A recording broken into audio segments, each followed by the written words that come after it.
p.m. we left to go to the hospital. 1:30 we got to the hospital. Like I said, we lived 30 minutes from the hospital, and I had to stop when I was having contractions walking into the hospital. There was even like a nurse. I was like, "Ah, you alright?"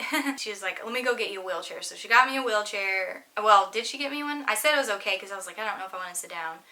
But she still got one for me when we got into the hospital, so Josh could wheel me up to labor and delivery and hopefully get checked in, because at this point I was like, I was pretty sure I was in labor, but you never know, and you're like, hopefully they're going to keep me, and I am actually in labor. So they gave me a hospital gown, had me talk on the phone to do my paperwork, to finish everything up. So they took a few minutes to come in and check me, and I was still about a 4 to a 5, so that was a little disappointing that I hadn't progressed more than what I was at the doctor's office. But then she couldn't tell if there was amniotic fluid leaking, like my water had broken. So the nurse hooked me up and started monitoring the baby's heartbeat and contractions. I went ahead and had her start the process for the epidural, not knowing how long it would take. So that was my plan, to have an epidural. I had one with my first two, and I was just like, I'm gonna do it. They have to take your blood, take that off to the lab, check for things, and then they have to give you like a whole bag of IV fluid before you could get the epidural. So the contractions were slowly getting worse, and I wanted to be able to stand and walk around. So she came and tried to do a wireless monitor, which I thought was so cool, but it doesn't really work to let you like walk around and move the way you want. You still have to be in a certain position to have it register, which I thought was like so ridiculous. I was in labor and I was like, I want to move where I want to move.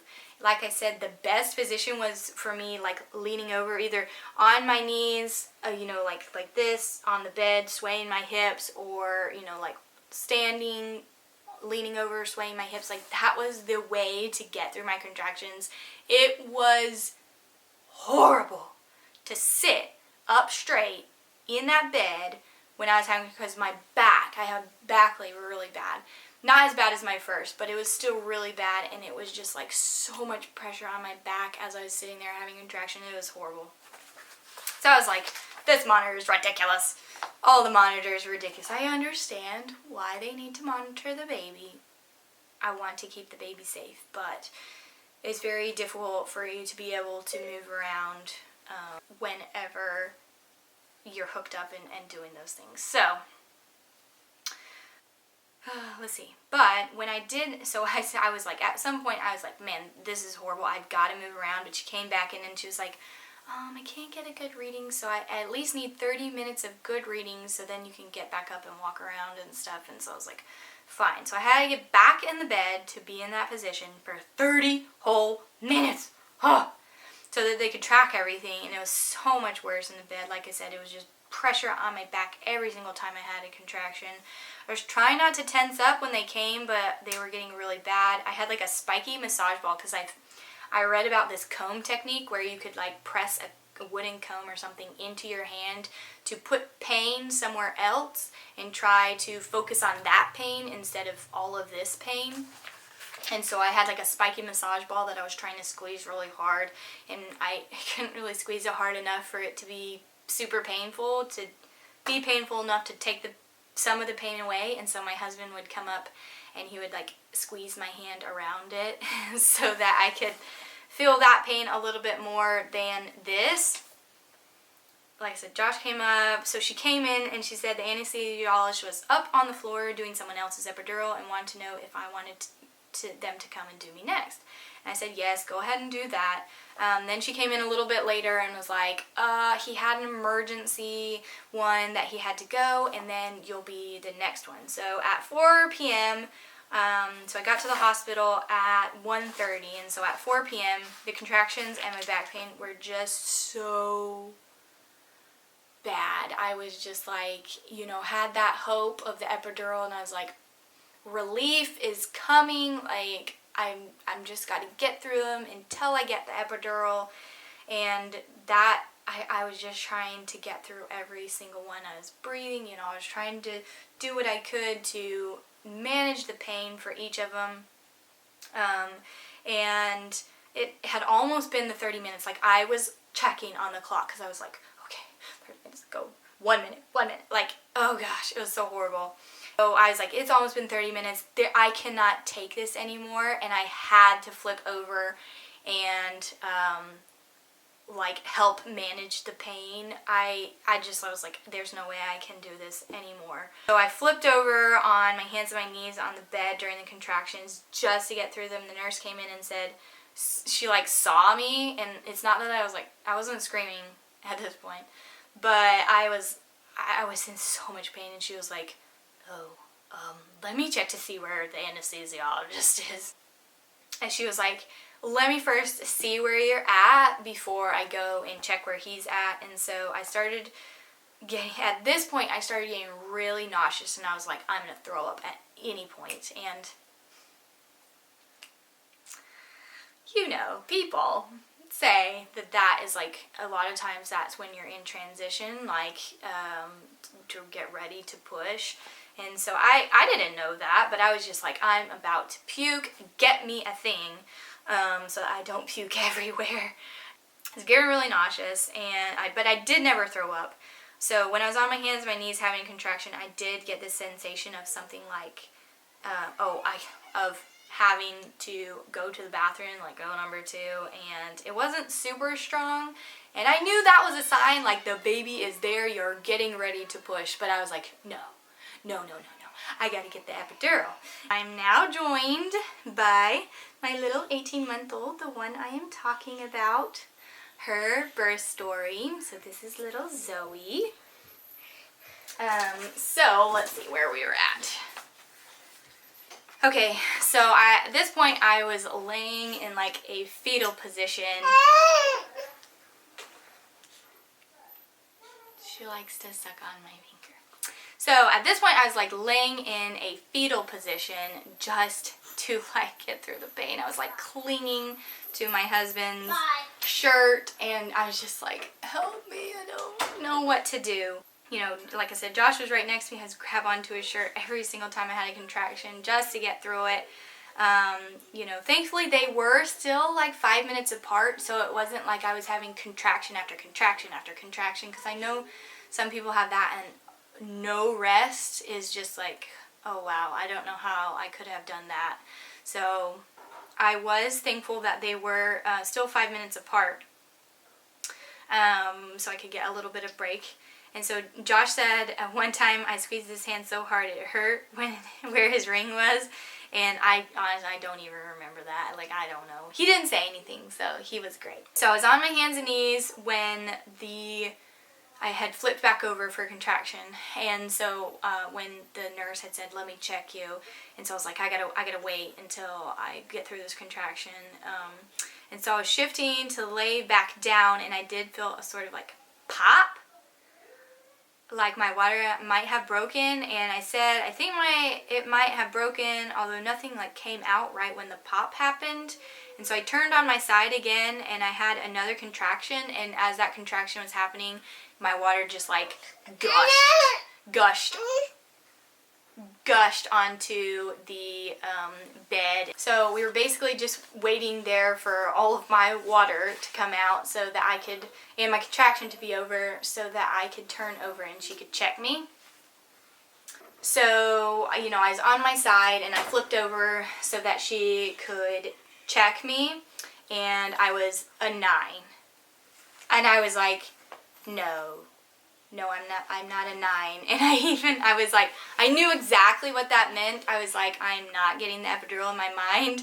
But still, I asked her and I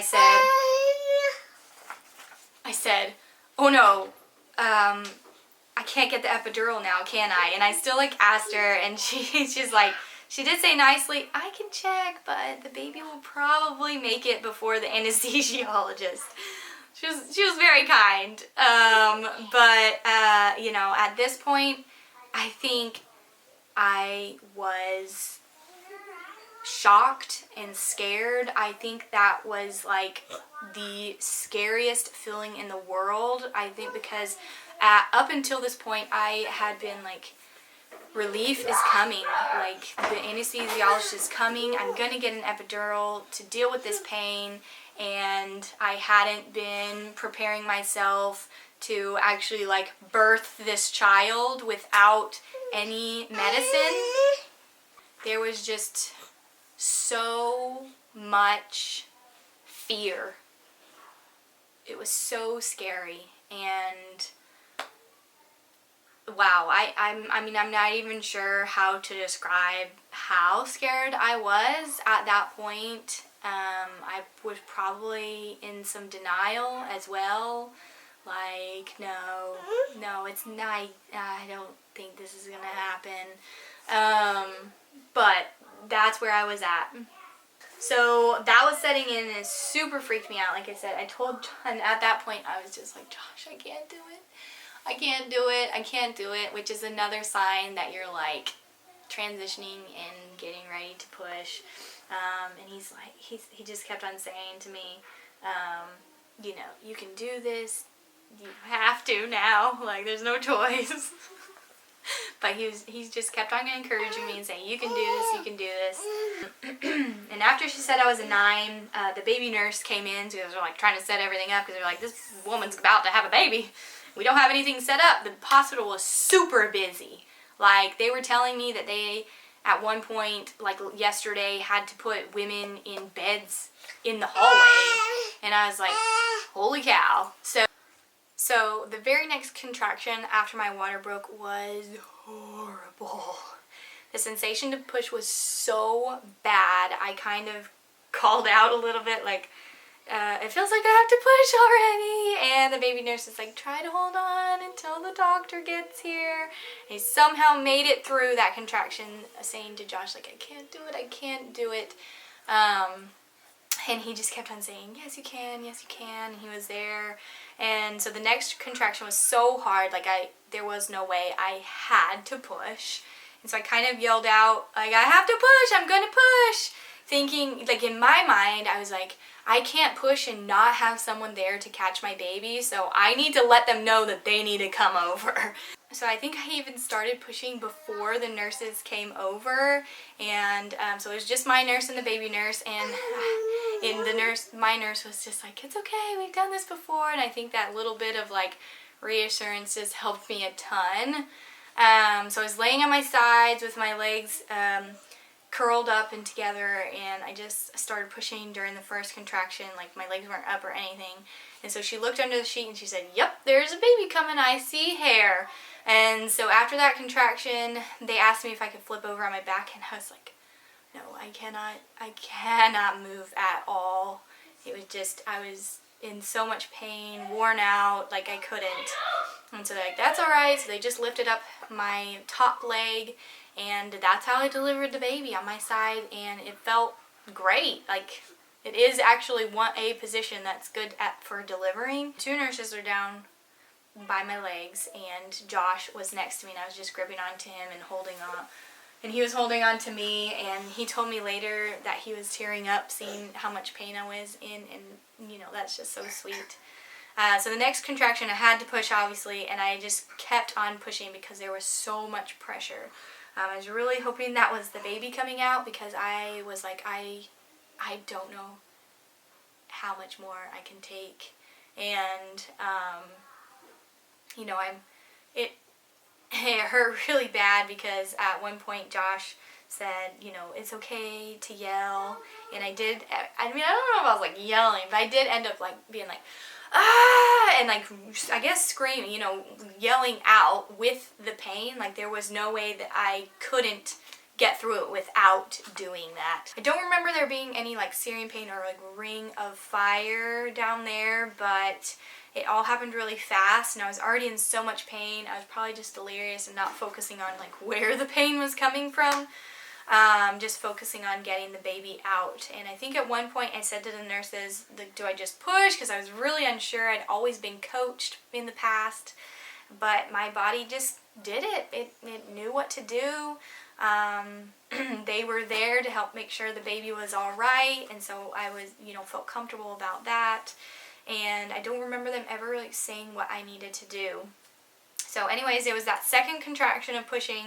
I just pushed and kept on pushing until the baby was out, and she was just like, the baby's here. And the baby nurse said, it's a girl. And, you know, we didn't know the gender before. And it wasn't like, it was amazing that she was here, and it was like so much relief and happiness and joy, and like, my baby is here. But it wasn't because the baby was a girl.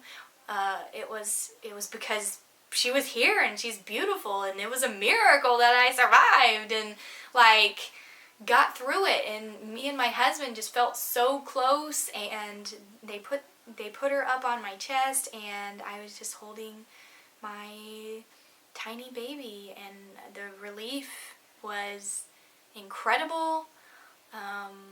The love was incredible for my third little baby, and it wasn't like a huge "it's a girl" kind of moment. So if we have another one, I don't know if we'll wait, and we probably won't wait to find out the gender, but it was fun. It was a fun experience.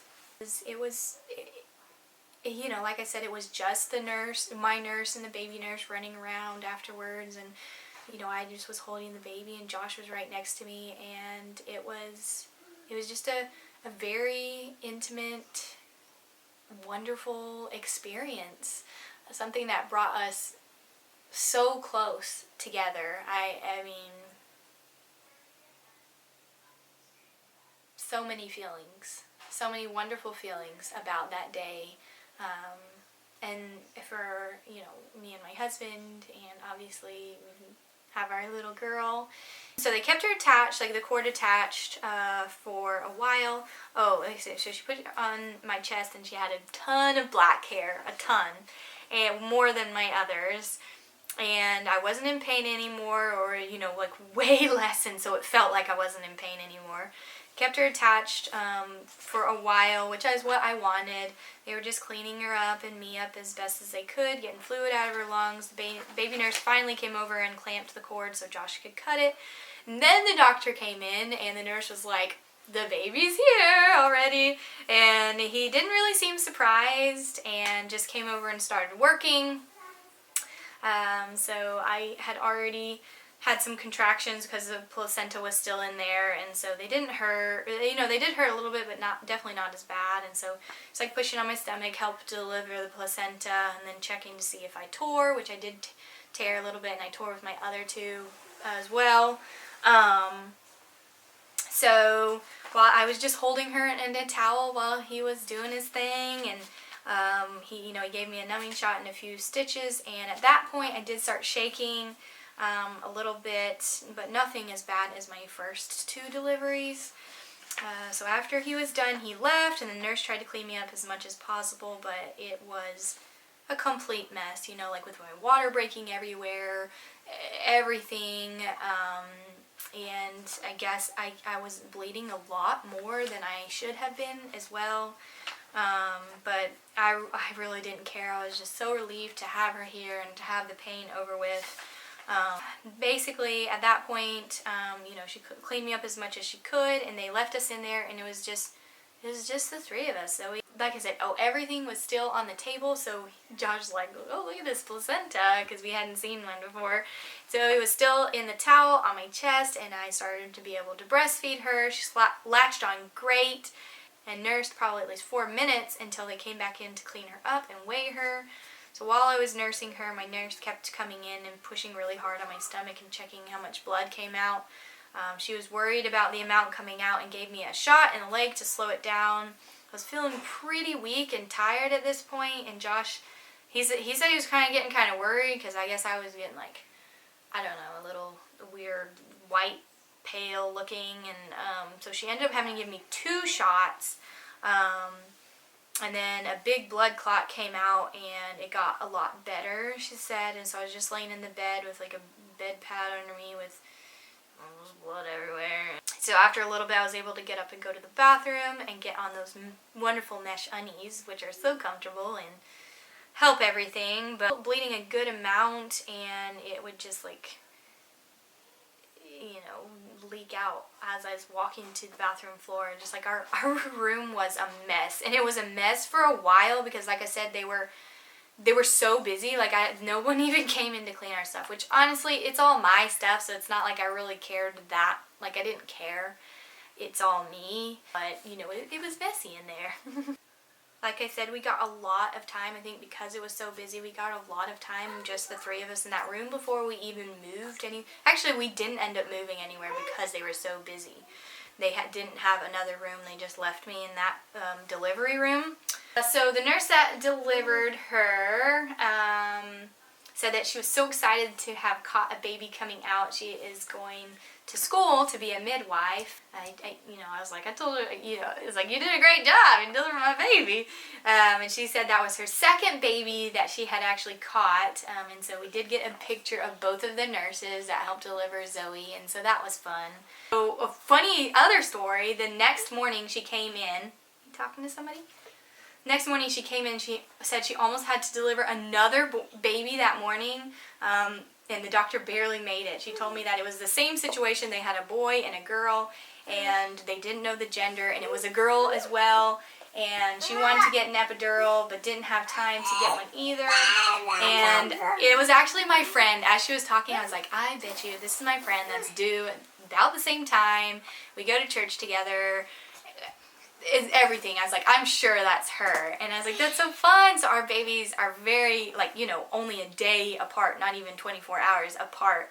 And she has a boy first and a girl, and then this one's a girl. And she wanted to get an epidural, but she didn't. It's just like, we're twin families. Zoe, I forgot to tell you. So Zoe was 8 pounds, 14.9 ounces, and 21.5 inches long. She actually was my first baby who was under 9 pounds. My other two were over 9 pounds. And so she was, bigger for a baby, but smaller for my babies. But since Zoe was a bigger baby, they had to check her blood sugar levels 4 times to make sure they were good readings. So those were all good by 4 a.m. the next day. She was pooping a lot. She passed her hearing test. She passed all the other tests. Bilirubin levels were higher. So they did say that they wanted the pediatrician to go see our pediatrician within 24 hours of us getting home. And so we had already set up an appointment. My mother-in-law is a nurse at our pediatrician. So we'd already done that. Mom kept the kids one more night. So, because we got to go home at like 6 p.m. So she was born at 4:34 p.m. So we got to the hospital at 1:30 and she was born at 4:34. So only 3 hours of being at the hospital, which is my shortest at the hospital delivery yet. And it felt like not even 3 hours when we were there. I always try to go home as soon as possible. So it was only a little over 24 hours. I just don't like being in the hospital. And if we're able to go home, if we're all healthy, then that's what I want to do. It's just so much more comfortable. So 6 p.m. on that Thursday, we got to go home, and my mom and dad kept our oldest two another night so that we could go home, get a good meal, and have that first night with the baby, focus on the baby, and not having to get the other two in bed and stuff. And I go to the doctor the next day. Zoe looked good. Her bilirubin, which is what they use to gauge her jaundice, was higher at like a 10-15 is when they need lights. So our pediatrician said that we might have to go to the hospital lab on Sunday. Monday was Labor Day, because it was like holiday. So we couldn't go back to the office until Tuesday, and Sunday was our peak day. So just have my mother-in-law check her and see what she thinks. And she did say like her eyes looked yellower, and so she did recommend us going in. And so it was an 11, but still not at that 15 on Sunday. And so after that, he was like, I'm sure it's going to be going back down, and it did start going back down. She didn't end up needing any extra. We tried to put her, in the sun with the windows and stuff. We had to do that with my other two as well. They did check her weight when we went in there on Friday, and it was obviously dropped some since she gave birth. So I think it was like 8 pounds, 9 ounces is what she was, which is actually pretty good. We came back on Tuesday for another weight check just to make sure, and she was already back up to her birth weight, which was like the fastest of my kids getting back up to the birth weight. I think the other two took 2 weeks, which is fine.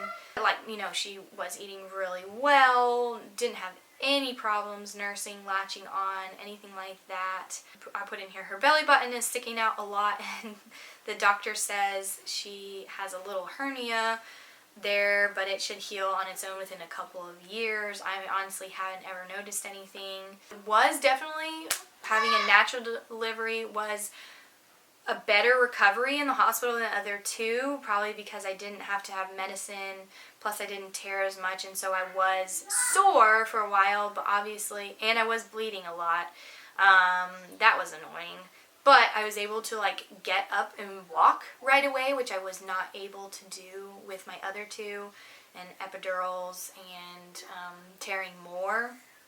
So it was definitely a better recovery than my other two. Both Josh and I said that this birth experience was definitely different than the other two, and it felt more like a team, you know, like that we were a team doing it together. Obviously I was the one pushing, but you know, I needed him. Like I needed him to get through it, and I thought that was wonderful. Josh said that it made him feel really close to me, having to be right next to me and me needing him. I like to grab onto him and help with the pain, and you know, it definitely was painful and quite scary at points, but it was fast, and we are so happy that everything went well. I had a healthy delivery and no you know, major complications, anything like that. Our little Zoe is perfect. She didn't need anything extra, and you know, that's obviously the ultimate goal of any birth, is just to deliver your baby and for mom and baby to be healthy. So I hope you enjoyed listening to my birth story, my natural, unexpectedly natural birth story of my third child. And thank you so much for watching. If you like this video, please give it a thumbs up, comment below any fun things about your birth stories. It definitely helps my channel, and I love seeing comments from you guys. So I'll see you next time.